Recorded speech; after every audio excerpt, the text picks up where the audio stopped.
ઝાલોદ તાલુકાના મોટા પાડલા ખાતે વીજળી પડતા 4 લોકો ઇજાગ્રસ્ત થયા। આ તારીખ 28/9/2025 રવિવારના રોજ બપોરે 3:40 સુધીમાં 2 બાળકો અને 2 યુવક જે શરીરે ગંભીર ઇજાઓ પહોંચવા પામી હતી।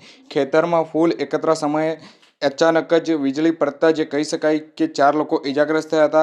અચાનક વરસાદ આવતા ચારેય લોકો જેઓ ઝાડના નીચે આશરો લીધો હતો અને ઝાડ ઉપરથી અચાનક જ વીજળી પડતા ચારેય જે યુવકો છે બાળકો છે તેઓ ઇજાગ્રસ્ત થયા હતા।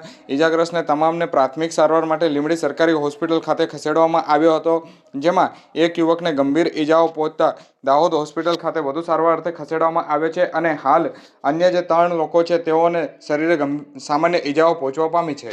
કઈ જ નથી કરતા મારા સાહેબ, અમે ફૂલો વીણતા હતા। ફૂલો વીણતા ને પેલો ભાઈ કે અહીંયા અમને કાકા મને એક પોટલો બાંધી આલે એમ। મને એટલામાં વરસાદ ચાલુ થયો, સાઈડ ઝાડને સાઈ ગયા બસ। શું થયું અમને ખબર નમલે શું કરીએ સાહેબ। કેટલા લોકો હતા તમે? અમે 2 છોકરા ને અમે 2 જણા હતા। તમારું નામ?